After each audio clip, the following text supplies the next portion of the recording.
Welcome to As the Story Grows. I'm Brian Patton. Today we're joined by HourHouse frontman Millie. HourHouse released Gold Tooth Guru back on November 10th via UNFD Records. Millie talks about the musical melting pot that was his childhood, leaving heavy music to focus on rap, trying to be true to the heavy music scene and the hip-hop scene at the same time, using a record label properly, and a lot more. This was such a wonderful conversation, and I absolutely love Gold Tooth Guru. Go give it a spin. Be surprised. Make sure you subscribe to As the Story Grows wherever you get your podcasts. You can find the show on Substack, Discord, and Patreon. Links are in the show notes. Enjoy today's chat with Millie from HourHouse.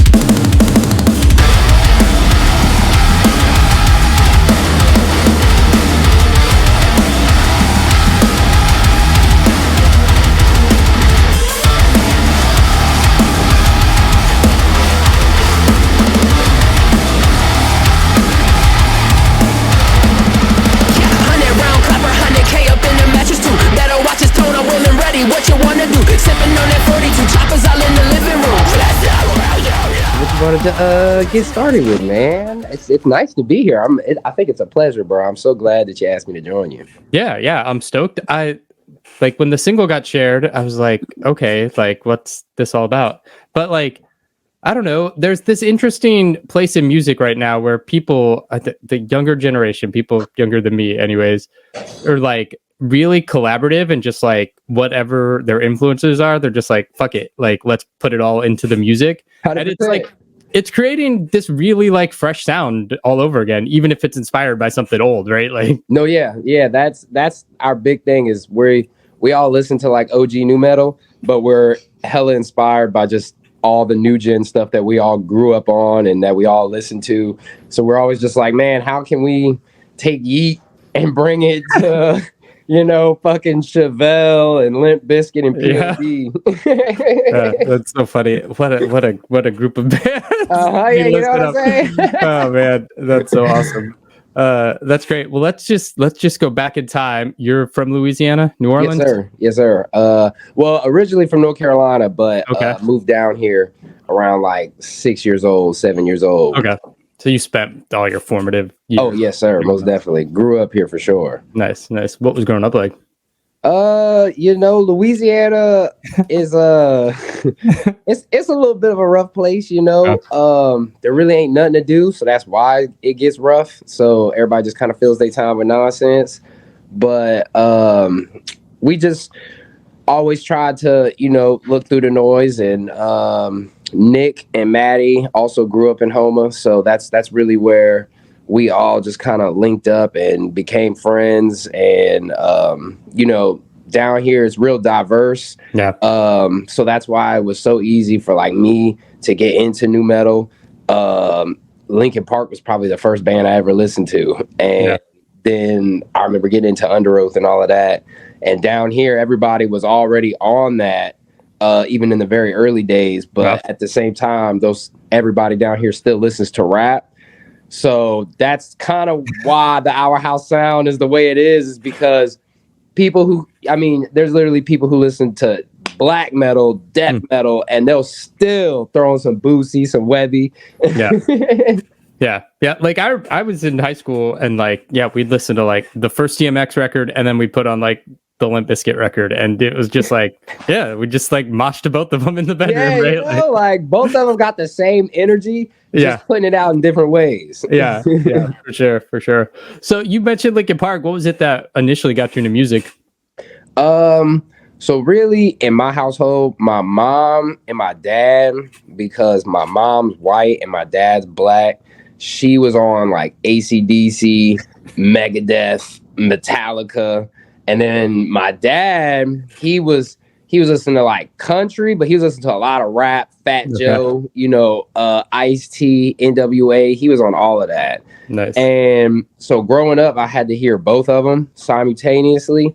And I didn't have, I guess like a barrier. Mm-hmm. Like a lot of my friends did at the time, to where they weren't really receptive to either or. Like it was either rap or it was either this. but I was just like, from growing up on it and hearing it in the house all the time, I was like, oh, I like both of them. I don't have no issue with either. No, I'm not gonna lie, I don't really listen to a whole lot of AC/DC and stuff like that. But I feel whenever I did come across like Linkin Park and Under Oath and just bands like that, even like bands like Blind Witness. I don't know if you even know who that is. That's like an OG like deathcore-ish metalcore type band. But just getting on all of that, I feel I was way more open to it, and I liked heavy music that was the newer style of heavy music, because I just felt like it had way more emotion to it than people could really understand and see just based on the surface. And I feel like with like new metal, the way they just combined everything and the way they just didn't care about what the norm was, like they was just like I felt like new metal was there to piss off everybody that came before, just to be like, oh yeah, we can do that, but we're just gonna do this and we're just gonna have fun with it. I feel like new metal is a little bit more fun than this regular metal genre people try to make it out to be. Yeah. I think there was a diversity there too, where like what made it big, it's like Rage was political, Chord was depressed as fuck, and Limp Bizkit was like, fuck everybody, we're just having a good time, right? Like, yeah, Limp Bizkit the whole time sitting in the middle of all the crazy shit that's going on through the 90s, early 2000s with a fat middle finger, and they're just like, hey, bro, we just pulled out a Bentley for the next music video. Right. And now they return all this time later, and people are like, okay, no, it's cool to say we like this band now. No, yeah. Now they're like, okay, there's no more taboo behind saying it. Yeah. That's great. Well, you said there was a good scene. Like, were you involved in like a metal scene or a hardcore scene? So crazy enough for a time, me, Nico, Maddie, we had started just as fun. We were like 14, 15, like some kids. And we had started like this little band called Ship to Shore. It was like a heavier knockoff Ghost Inside, you know what I mean? But we had did that for like a year. And somehow we had got like really popular in our city. And we were like, oh, wow, like this is kind of dope. But, we were kids. We didn't have no finances or anything like that. So we just kind of stopped messing with it. And then after that, I was just more or less, we all just kind of stayed in touch with the scene. But we didn't really want to start a band. And some years later, I had leaned way more into the rap side. Yeah. Just because I felt metal had reached a real stagnant point where I felt like everybody just kind of sounded the same. And I was newer bands, and I was like, okay, I'm gonna just listen to what's going on over here. And that was at the time that I felt like rap was going through its change and its changing direction. You was getting a lot more of like the SoundCloud rappers coming in, people, just really doing whatever they wanted, adding guitars to the beats. And that really started to interest me a lot of how they were doing that. And I started to just focus on rap. I started jumping into the rap scene. I was opening up for artists like Xavier Wolf, Lil Peep before he died, Lil Tracy, just countless artists like that. And I really just zoned in on the rap side. I became real cool and tapped in with that scene. And I thought that was really where I was going to stay permanently. I didn't ever think I was going to get back into heavy music. And I don't know if you ever heard of a band called Michael Relocate, but they had a bassist, and he had actually became a producer, and me and him had linked up just by chance in a studio. And I was like, damn, bro, you from Michael Relocate? I was like, that's a whole heavy band. I was like, that's insane that you're making beats now. And so that interaction right there had me be like, well, I'm gonna just go look back into what's going on that side of things. And lo and behold, out of nowhere, Nico, I haven't talked to him in some years at this point, because we had both just been real busy, got into some different things. And he messages me and he's just like, hey man, he's like, I don't know if you even like heavy music no more. He's like, but I got this band thing I'm trying to do. Would you be down to like help me out vocally? And I was like, man, I don't even know if I can scream still. I haven't tried that. I was like, I'd probably tear my throat up. I was like, give me a month. I was like, I'll see what's going on. If I can figure out what's, how the vocal cords work again, I was like, I'm totally down. And so it was really like muscle memory. I didn't even really forget how. Wasn't as good, but I had to, get back to, where I am at this point and learn new techniques that's floating around now. And once I felt comfortable, I was like, oh, we could try it. And he was like, okay, cool. It's called HourHouse. And I was like, what? I was like, bro, it's like Full House, Our House. You know what I mean? I was like, what? Yeah. So he, we were going to go with some other name. And then right before we dropped Rico, we were just like, fuck it, let's just do HourHouse, dude. Oh, man. Around what year was that? 2020. Oh, man, in the pandemic. Oh, yeah. Like literally right at the end of it. You're like, why are you trying to start a band where we can't go anywhere? Literally. Which is probably why he was like, I'm doing music because I'm bored as shit. Right? Like, I think that's really what it was, because he had so much free time. And he was like, man, I know you're busy. He's like, but look, could we try? Yeah. And I'm really glad we did, because I feel like when I heard Rico for the first time, I was like, oh man, I was like, what did we just do, bro? Yeah. I was like, I think this is, because we always had said, like, what HourHouse is the band that we've always wanted to see happen. And that we've always been like, man, this could really go down. Because even Shakewell, who's a part of G59 with Suicide Boys, he's the ex-bass player for a band called Betrayal. That was like a heavy beatdown hardcore band back in the day. That's their literal bassist. And now he's a huge rapper playing stadiums. And there's so many people like that. Yeah. Even Ruby, he was in some hardcore bands back in the G. And I'm like, man, it would be insane to see someone actually not be scared to just throw them together and just make it as fucking, as trap as possible, but also at the same time be able to just keep it feeling like rap that has just metal with it. And I feel like a lot of rap metal bands, they have like such a, I feel like they're good on their metal end, and they're cool with the scenes, and they've always been the metal dudes, but I feel that they don't have a lot of the rap side to them and enough of the rap element or the history of being around the culture like that, to where the fusion doesn't always feel organic. It feels just kind of gimmicky a little bit. And with us, I feel like us having the history that we do and being from down here, I feel like that's why the cohesiveness is there. And it doesn't feel like each section is like something that we just threw in there. It all kind of floats together the whole time. Yeah. And, a big thing of rap is flow. So that was like our whole thing, is like, how can we groove and flow between rap and metal simultaneously without it being, too genty or too proggy or, too separated. Yeah. Yeah. You don't want it to be this cheesy thing. Like, you want to feel genuine. Let me ask you about getting into rap. Do you feel like you leaned into that side because there was maybe like a lower entrance barrier where it's like you could just make beats at home and it was like easier to try to develop and 100% sound? Yeah. 100%. I feel like metal, that's why we were, when we were coming up before we got with UNFD, we were 100% all fully independent with our things. And we had got a lot of, we probably had an offer from every label in the biz. And we kept turning people down just because we felt, with rap, you can get fairly large before you really need to bring in a label, because I mean, the label's got the key to everything, Yeah.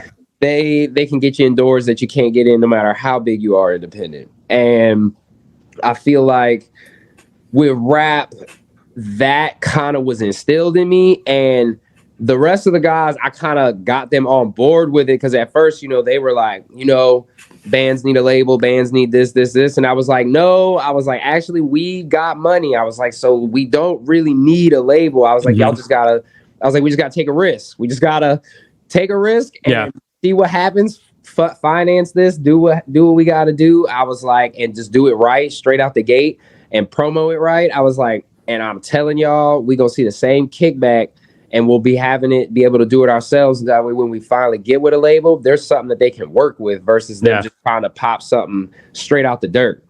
And with rap, I had developed such a good patience, and I had seen, all my homeboys that's in that game, they all doing great, and they all got their they got some little deals now, but on their come up, like, they didn't need no deals. They were still packing out 200 people in a room, 300 people in a room, and they're doing all right. And they got some nice internet buzz. And I'm like, that's all you really need in the intro. I was like, we don't need to focus on the attachment.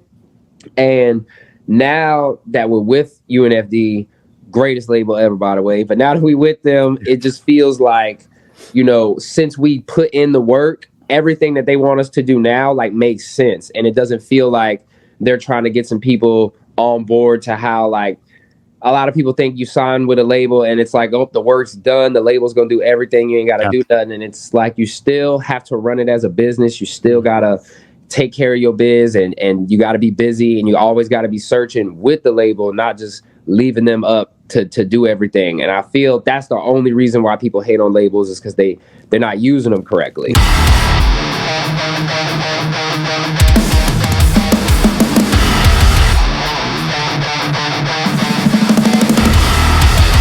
I'm getting tired of these games. So much harder to hold my tongue. The waves can't control the blood clot from. Several needles still to play in the soul. For example, one thing all in my taste. I flow. That's all I'm taking out of control. Deep explosion, face also polarizing. Devastation, face also polarizing. Bro was on my line, the box is dropping, about to hit the road. That nigga think he know what I'm saying. He's slow, speaking code, playing and we clapping and gotta pull up to any show. How did that relationship with UNFD come together? So Francesca, who's the head, she had found us on her Spotify, and she had been listening to us. And at the time, like I said, we were independent. We had been turning down. We didn't want managers. We didn't want nothing. So there was like no way to get in touch with us. Oh man! And I'm sure she didn't want to do the whole DM thing, because that's literally what every label had to do. They were just like, hey man, I work at such and such label. I don't know how to get in touch with y'all. And with her, she ended up getting in touch with our entertainment lawyer.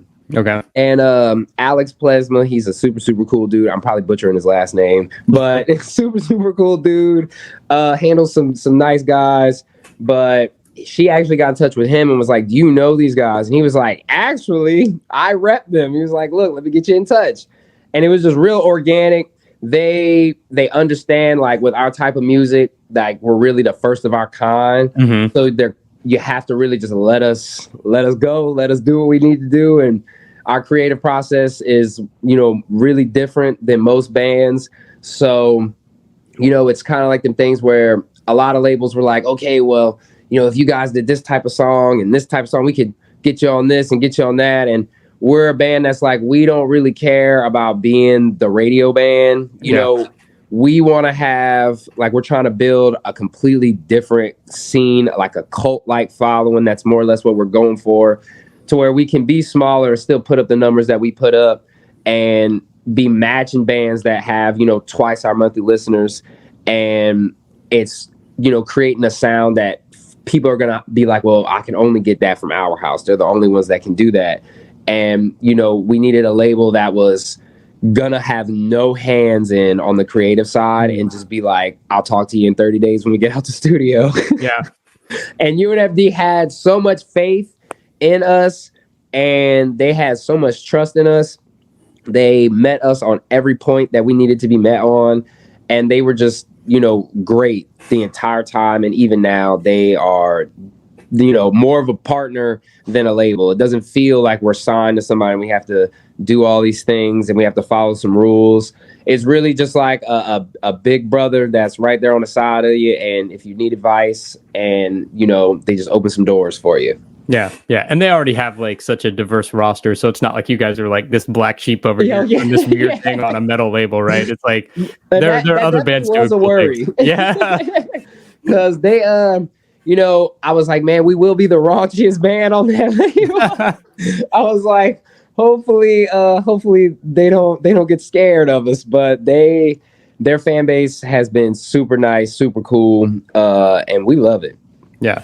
Yeah, listening to the new record and then going back and listening to the record you guys put out last year, it seems like there's way more an emphasis on the trap beats and the rap element. Was that something that you were intentional about? Like the first record is just like trying to feel yourselves out, and now it's like, okay, we have this confidence to do this thing.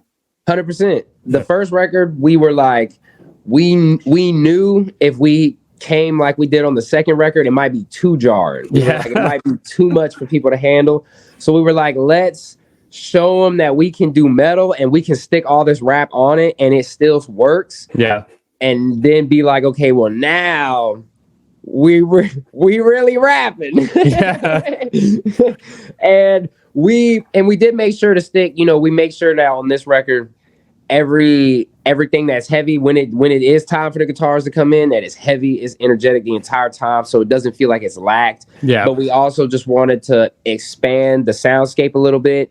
We're never gonna want to keep doing the same thing, so we were like, look, we were extra heavy on the last record. We were like, let's try to give some more diversity and touch on more, because we have been picked up heavy by the trap metal community, thankfully. The people who like Suicide Boys and all of that type of music and the Puya fans, they've all kind of navigated towards us, and they're the ones that are really like, okay, I see what y'all are trying to do. I'm really liking it. So we wanted to give them kind of to give that scene a little bit more of that. And me and Nico specifically, going into this, we were like, let's try to really up the rap side so that way we can let people know that like we're not just using it to use it, that it's actually who we are.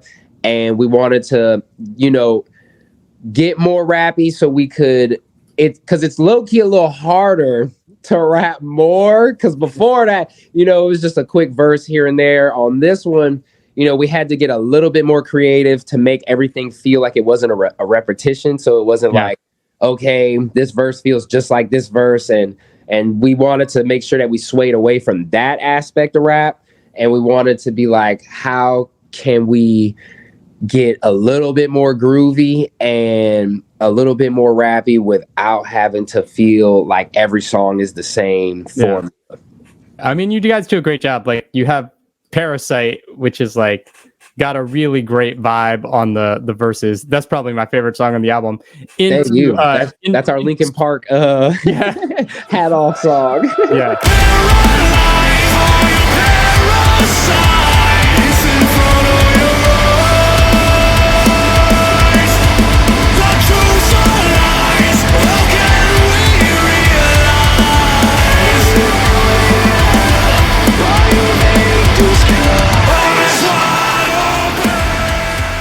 That into Swarm with Taylor, and it's just like, that's like a huge deathcore song. And see, I'm so glad you brought that up, because we literally wrote that song specifically for people, because we were like, yeah, there's gonna be a lot of rap on this, so we were like, let's let because for whatever reason, we've ended up on some deathcore playlists on some of our older songs, and we're always just like, how?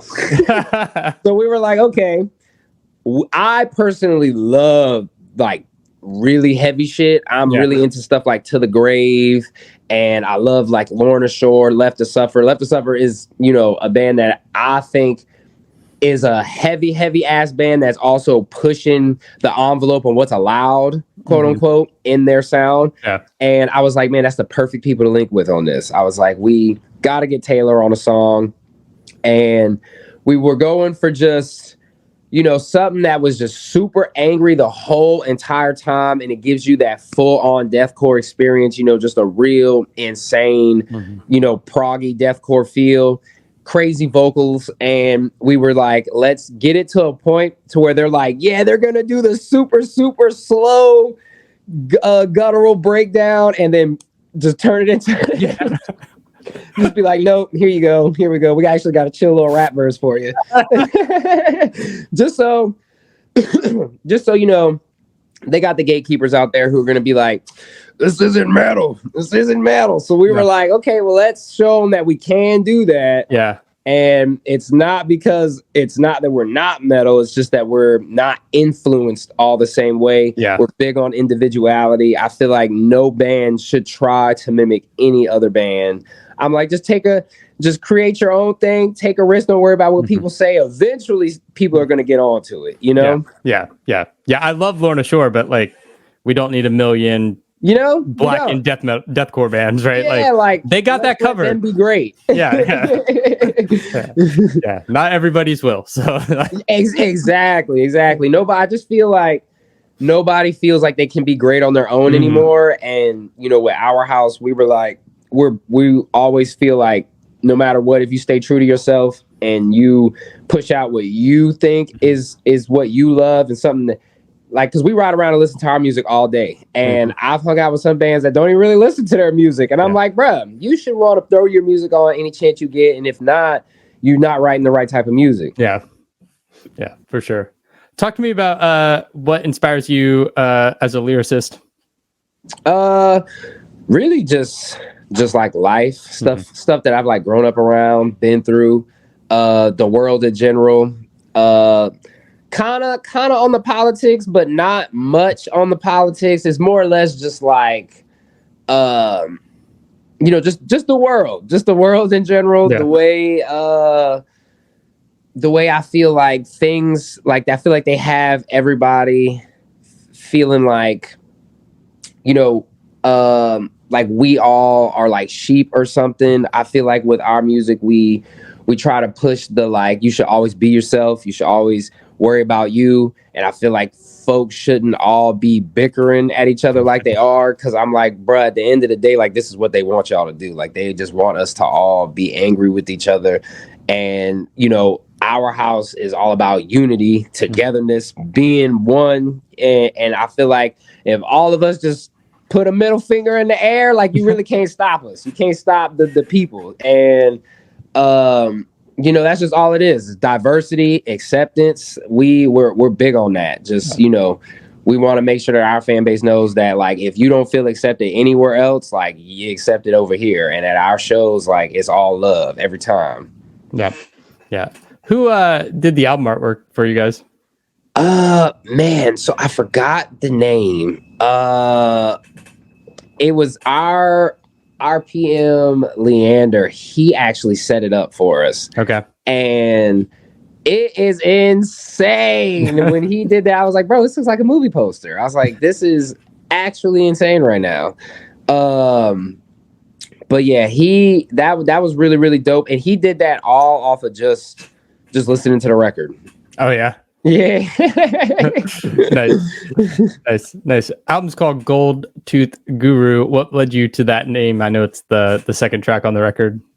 So the Gold Tooth Guru, that literally is just like, it was like a slang that we came up with for like street smarts, just someone who's streetwise and wise in general. Like just,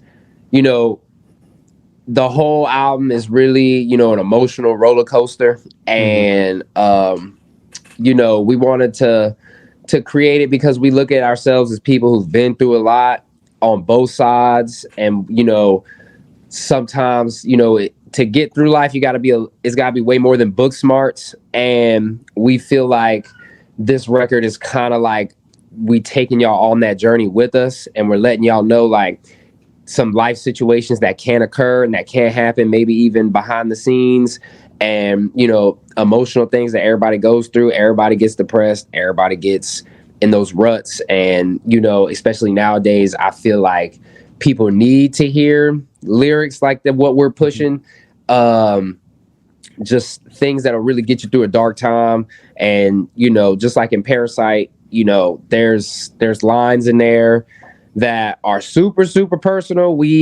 Everything is very, very real. And, with this record, that's just kind of what it is it's more like a life journey. And that's why we called it the Gold Tooth Guru, because it's not, it's not a book journey. It's a little bit of our street journey and just what we've been through. And we were like, hey man, you can listen to this and maybe get you through something. This is what we went through. And we just felt it matched up to the message. Yeah. Talk to me. You come from a hip hop background as well as a metal background. So talk to me about like your thoughts on releasing albums versus singles, especially when you have a record and a sound so diverse.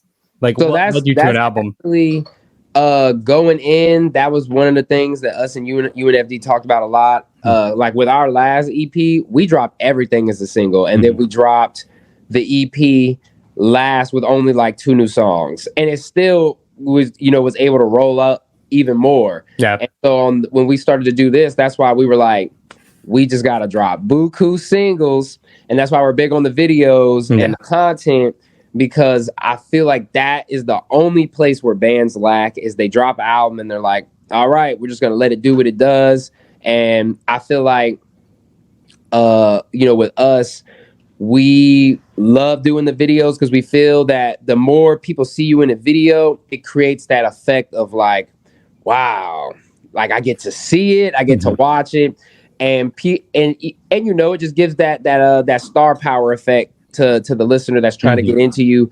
Maybe listening to it isn't always enough, but if they can see it, they can understand why things are happening or why maybe this sounds the way it sounds. They can put an image to the sound versus being like, okay, this is just some metal dudes rapping on some songs. I don't know if I really like this. I feel like they're being hypocrites are appropriating culture or whatever. But when they see it, they're like, oh, okay, this dude don't even look like he listens to metal, and all of them kind of just don't look like metalheads. What's going on with this right now?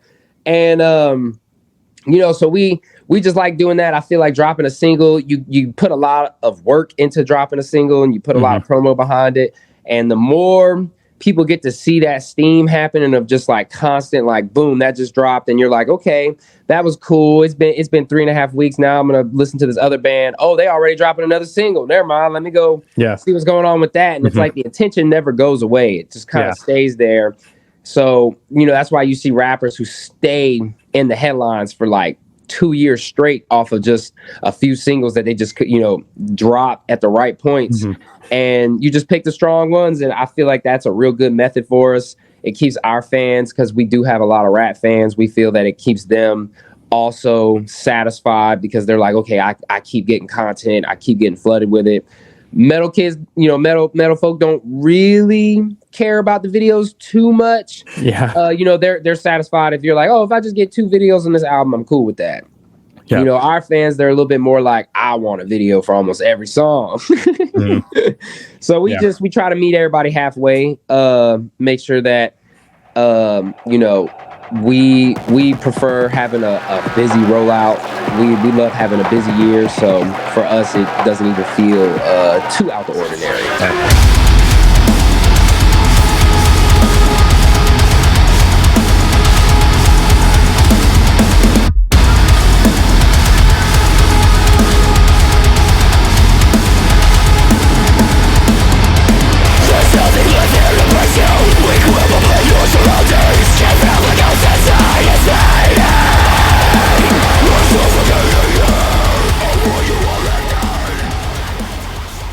Album is out next Friday. Are you guys doing any tours the rest of this year? I mean, it's November already, or are you guys just looking to 2024?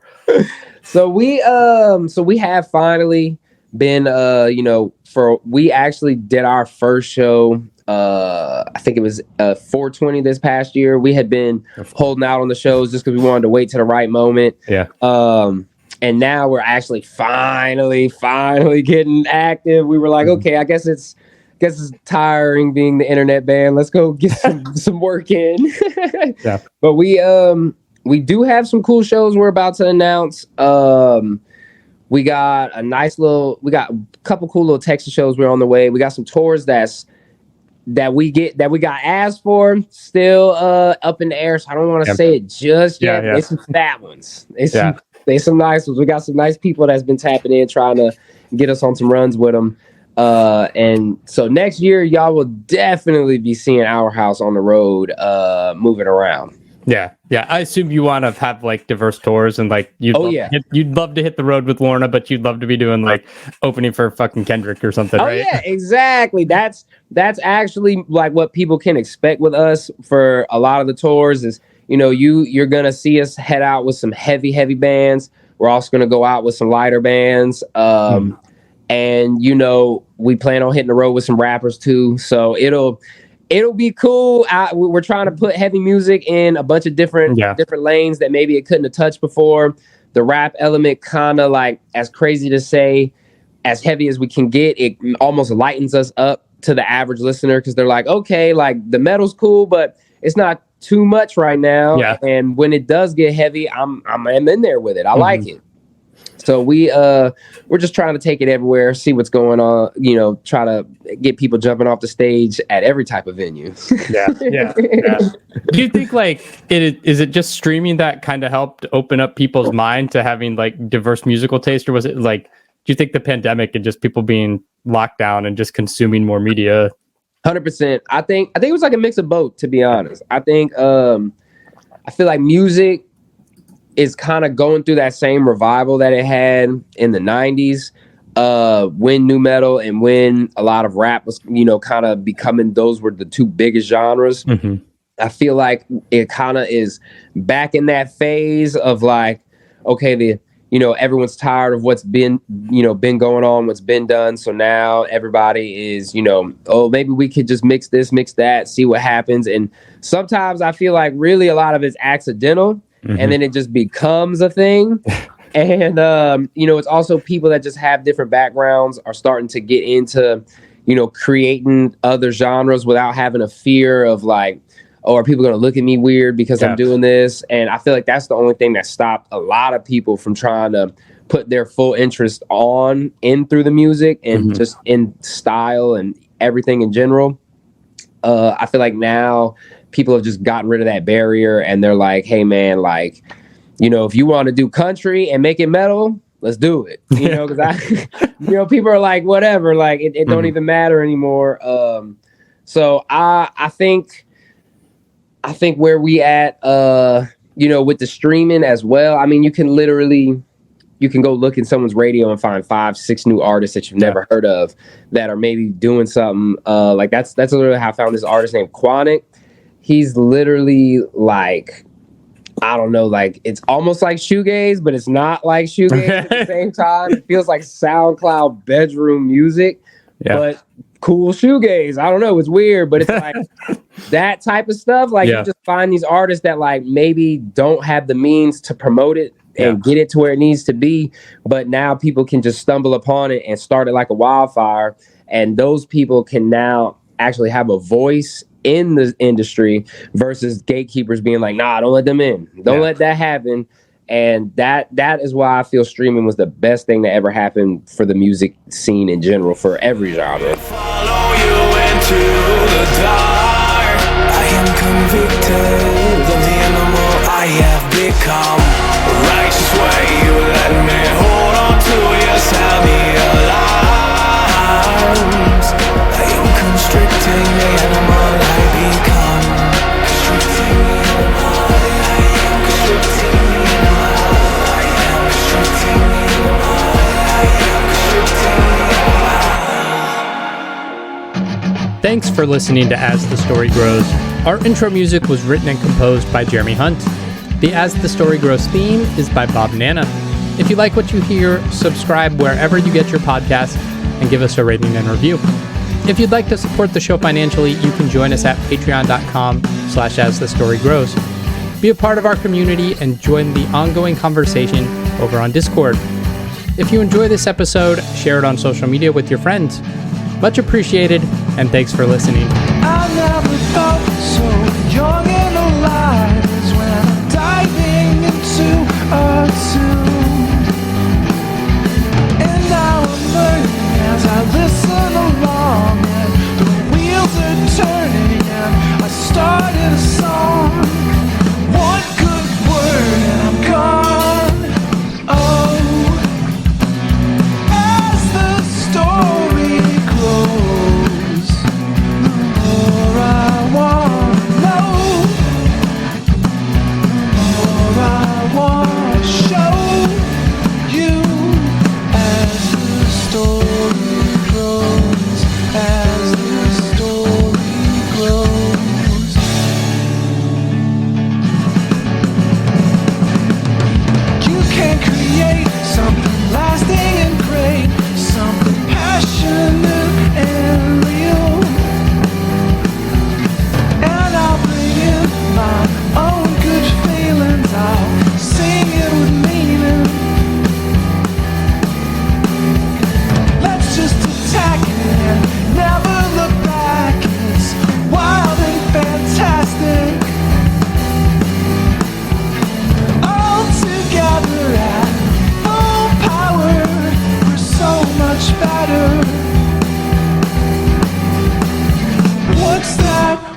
I want.